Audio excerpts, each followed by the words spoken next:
Can you believe it? In just 21 short days, over 100,000 Americans lost their jobs. That speed was so fast that before they could even pay their supermarket bills, thousands more families were already struggling with layoff notices.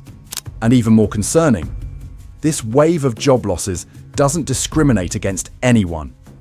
From factory workers, office staff, delivery drivers, to those who have worked their entire lives hoping for a little stability. If a few key states start to waver, this is no longer their story, but could be our own tomorrow. In today's video, we'll delve into 5 states facing a job crisis spiral, where in just 3 weeks, tens of thousands of families have been pushed to the brink. The big question is this just a short-term blip, or a sign of a new era of instability for the US economy? Please note that this is an independent analysis based on publicly available data and information, and is not intended to provide financial or political advice. Let's start with the first state, which was once proudly known as the steel capital of the United States. You know, just weeks after the 50% steel and aluminum tariffs took effect, Ohio lost over 15,000 manufacturing jobs. It might sound like a number on paper, but imagine this. That's the entire audience filling 3 football stadiums in Cleveland. Suddenly, tomorrow morning, they have nothing to do. Cleveland, Youngstown, names once synonymous with the Steel Valley, the industrial pride of America. In the old days, the night whistle at the factory was also the heartbeat of the entire town. But now, many factories have shut down, and towns have become ghost towns. Shops are closed, streets are deserted, and only for sale signs flutter in the wind. Although politicians promised that tariffs would bring jobs back home. But the question arises, whose home is it? In Ohio, the cost of industrial electricity production ranges from 8 to 12 cents per kilowatt hour, while in Canada, it's only 4.5 cents thanks to hydropower. American aluminum steel prices are soaring, while Canada is throwing a production party. So, instead of Ohio workers returning to the factories, they went home for real, with their unemployment checks. A 52-year-old man from Youngstown who has worked in a steel mill since he was young. He once told his son, "America is a country where if you work hard, you will always have a job." But now he has to sit and calculate.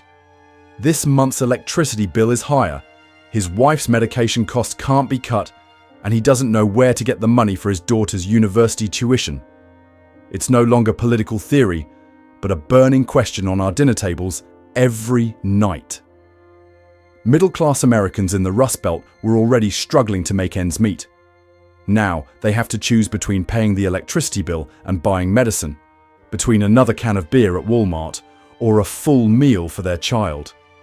It's a bitter reality when policies touted as patriotic turn into expensive bills that we ourselves have to pay. And I want to ask you directly, the last time you went to Walmart or Costco, did you notice how much your bill increased? A 6-pack of beer, a can of soup, or even just a carton of eggs. How much more money has that cost you? Please share that number in the comments so we, the average Americans, can compare and see whose bill is more painful. We are hearing promises, jobs are coming back home, but it seems the factories misunderstood the address. They didn't return to Ohio, they were mistakenly rerouted to Quebec, Canada. If this is how to make America great again, then Canadians are certainly getting greater every day. But Ohio is just the starting point. If industrial icons can fall so quickly, just wait and see what's happening in Pennsylvania, the historic heart of the American steel industry. Do you remember Pittsburgh, once known as the Steel City, the industrial pride of America, where gleaming golden bridges span the Allegheny and Monongahela rivers? In the old days, all you had to do was look up to see white smoke billowing from dozens of steel mills like the flags of a mighty America. But what about now? The name Steel City is becoming Silent City, the city of silence. In Erie, in Johnstown, small factories closed and mass layoffs occurred. Pennsylvanians don't need to read the newspaper to know what's happening. They just need to look around their neighborhood. Neighbors' houses with "for sale" signs, closed grocery stores, and empty school playgrounds. A once vibrant local economy now resembles an old film rewound. People who have lived here for a long time have experienced this. In 2002, the US imposed tariffs on steel in the hope of saving jobs. What's the result? According to the Peterson Institute, for every steel job saved, 8 jobs are lost in other industries. And now, the old play is in danger of being replayed. But perhaps more sadly, the pace of job losses is even faster, and the impact is more widespread. A man who worked in a machine shop that relied on imported steel for 40 years. He only had a few years left until retirement, and his simple dream was just to save enough to travel to Florida with his wife every winter. But what about now? The workshop closed, so he had to withdraw his pension early to pay for his heart medication. The warm dream of retirement suddenly vanished like the last blast furnace smoke in Johnstown. And this isn't just the story of this one worker. It's the story of thousands of ordinary Americans, just like us. Pennsylvania isn't just losing jobs. People here also have to pay more for everything. From the truck they use to get to work, to the can of beer they drink on the weekend. Even the smallest things become a burden. And when you're 50 or 60 years old, you can't learn a new trade overnight. You can't just go from working in a steel mill to driving for Uber. That's the brutal truth that policy never mentions. They call this America First. But the reality is that retirement lasts for the people of Pennsylvania. The politician promised to bring jobs back, but it seems the jobs went stray, detoured through Canada, and stayed there permanently. You might think, so, are we just supposed to sit and wait to be at a disadvantage? Not exactly. Some communities in Pennsylvania have begun to forge new paths, transitioning to clean energy, developing battery plants, or supporting small machine shops that work for Europe instead of relying entirely on the domestic supply chain. It's not a perfect solution, but at least it shows that even if federal policies go awry, local communities can still find ways to patch themselves up and move forward. Pennsylvania is a song of the past repeating itself. But if this is the glorious past of the steel industry, then in Michigan we will witness the painful present of the American auto industry, where tens of thousands of jobs are vanishing as quickly as exhaust smoke. Let's start with the story of an elderly man living in Monroe, Michigan. He was once certain that the new tariffs would bring jobs back, but now, instead of holding the American flag on the production line, he's holding an unemployment benefit application. Richard is not a rare case. He was just one of thousands of Michigan workers who became collateral damage for a miscalculated economic policy. Detroit, Monroe, Flint, 3 names that once symbolized the pride of the American automotive industry. The factories where Ford once produced the Mustang, or where GM churned out millions of Chevys. But now, aluminum and steel are too expensive. The premium for Midwest aluminum has increased by up to 190% in less than a year. Let's put it simply. If you bought a Silverado truck last year for $40,000, the metal alone now adds a few $1,000s to the price. Car companies can't handle it. And when the company can't cope, what do? That's right, they're cutting staff. The middle-aged man in Michigan, who was proud to be the breadwinner. He works the night shift, drives an F-150, and takes his family to Olive Garden for dinner on Friday nights. But when the factory cut shifts, he lost income, and family dinners turned into boxed noodles at home. The wife is worried about health insurance money. The children wonder if they can continue their university studies. It was a brutal transition, from a stable foundation to daily insecurity. Do you see the paradox here? Detroit once built the Mustang, a symbol of American speed and power. But now, it seems the workers here only know how to make unemployment benefit applications. If it's Make America Great Again, then clearly Canada is making aluminum great again. Do you remember how much your bill increased the last time you bought a new car, or even just repaired your old one? Please share in the comments section. I believe our practical experience speaks louder than politicians' speeches. Nevertheless, not everything is gloomy. Some Michigan communities have begun to pivot. Factories are shifting to the production of electric vehicle battery components, leveraging green energy support policies. Of course, it can't replace all the jobs that were lost, but at least it proves that ordinary people, we can still find ways to adapt, even when federal policies are working against us.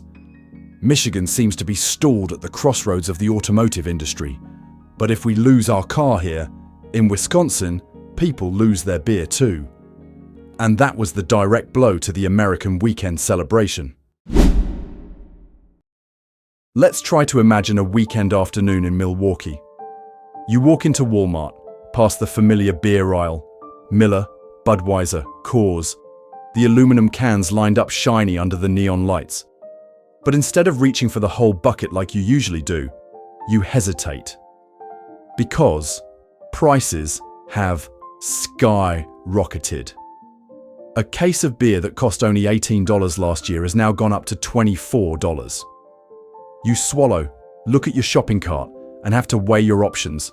Cut back on 1 to 2 cans, or cut back on a few boxes of food for your child. Wisconsin is the birthplace of American beer culture, where the Oktoberfest festival takes place not just in October, but almost year-round. But now, brewers and canners are crying out. The reason is very simple. They rely almost entirely on cheap aluminum for canning. When aluminum import taxes skyrocketed, the cost of beer production increased by 16 to 20% in just 6 months. And of course, the ones who ultimately pay the price are us. The consumer's import duties are just one factor. There's another factor, equally important, and that's the supply chain bottlenecks after the pandemic. As a result, small breweries couldn't withstand the pressure. Hundreds of microbreweries, Wisconsin's pride and joy, have had to downsize or even close. The craft beer brands that were once beloved by the people are now just a few old, weathered signs by the roadside. The average American feels right at home at a backyard barbecue. Previously, you could open a case of beer and invite the neighbors over for the weekend football game. Now, each can of beer feels like a luxury item. And when a Wisconsin man has to stand in front of the shelves agonizing over beer and bread, you know that simple pleasures have become a bitter bargain.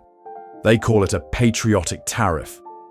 But it's hard to feel patriotic when you have to look at a can of Miller Lite and think, maybe I should be patriotic by drinking less. Who needs Oktoberfest when even the July Fest in the backyard is too expensive? What about you? The last time you went to the supermarket, did you have to leave something at the checkout because the price was too high? Please share in the comments section. I bet your story will be similar to thousands of other Americans in Wisconsin and across the country. Of course, Wisconsin didn't sit still. Some local breweries have switched to reusable glass bottles or partnered with aluminum recycling companies to reduce costs. People are also promoting buy local beer to keep jobs within the community. It doesn't solve all the problems, but at least it shows that ordinary people, us, can still find a way to raise a glass together, even when policies make a pint of beer more expensive than ever. If Wisconsin loses beer, then Indiana loses itself, steel. And it's not just about a few cans of beer, it's about the very backbone of American industry. They say we are the backbone of America. But now, will that backbone still hold up? That was the word of a steelworker in Gary, Indiana.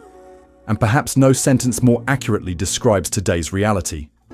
Northwest Indiana, the area around Gary and Hammond, is the largest steel manufacturing center in the United States. In previous years, tens of thousands of jobs here supported the entire community. But when steel import tariffs increased to 50%, domestic steel prices not only didn't decrease, they were even higher. As a result, thousands of workers lost their jobs and factories reduced production.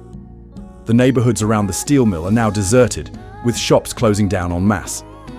While the US locked itself into tariffs, Canada seized the opportunity. International customers who previously bought from the US are now turning to Quebec and Ontario to sign contracts.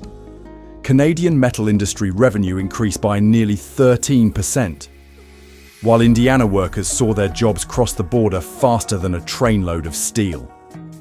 Bitter irony. Protectionist policies have made Indiana the biggest loser. In Gary, a town already burdened by social unrest, steel work is not just a wage.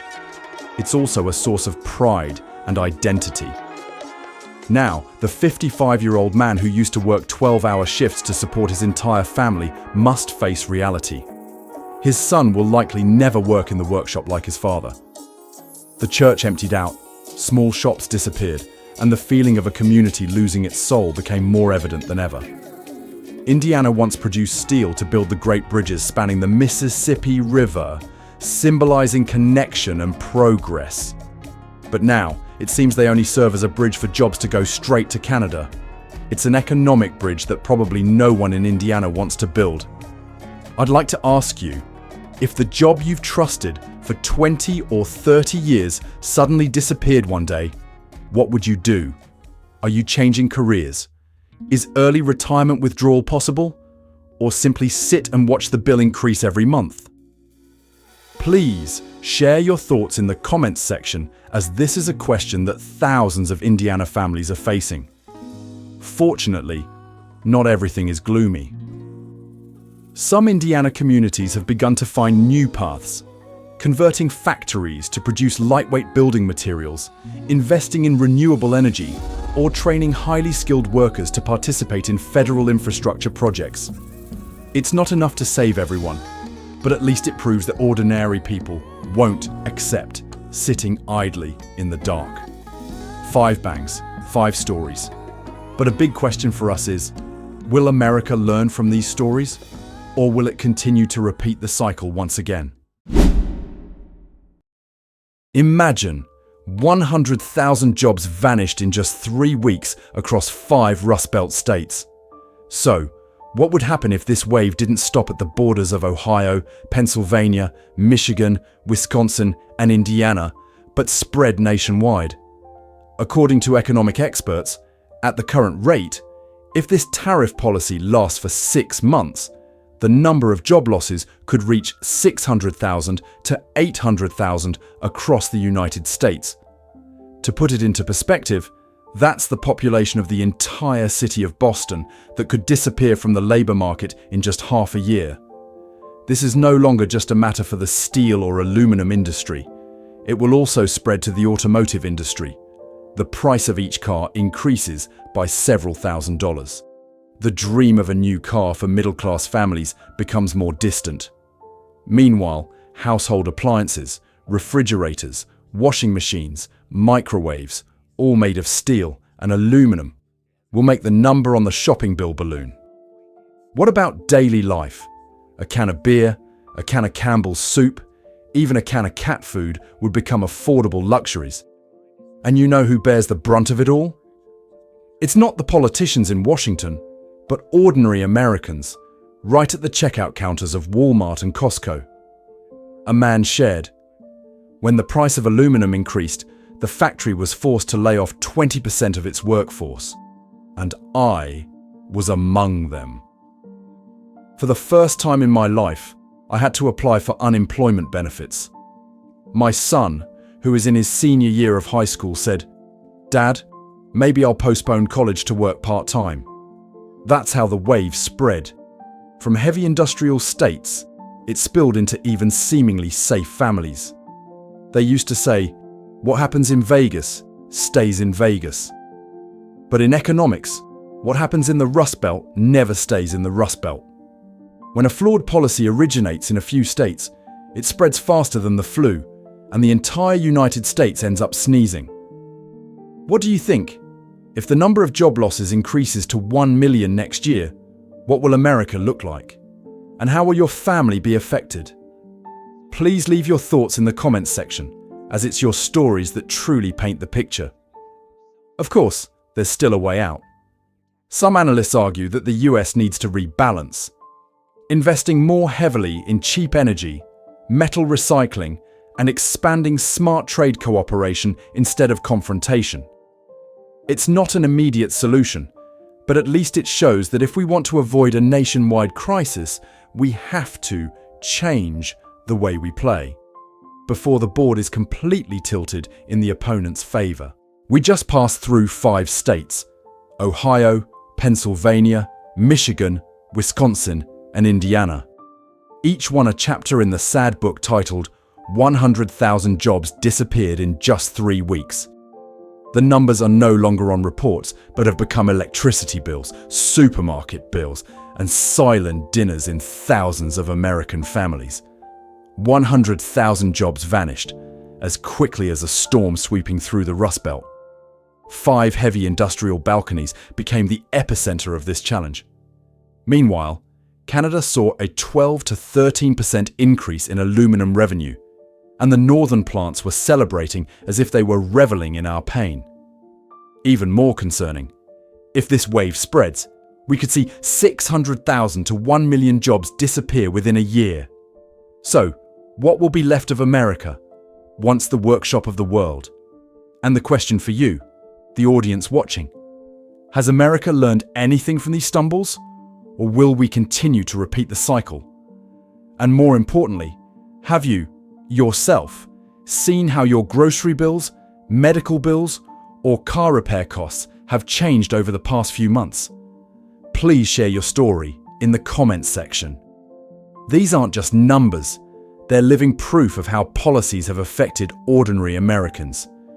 If you find this video helpful, please like, subscribe to the channel, and turn on notifications. Each follow you give helps us continue to delve deeper, analyze, and bring you stories that the mainstream media often overlooks. And more importantly, it shows that ordinary Americans still care about the truth. All the analysis in this video is based on economic reports, data from independent research organizations, and real-life stories of workers. This is not absolute financial or political advice, but a perspective for us to think, discuss, and find a way forward together. Thank you for watching until the end. See you in the next videos.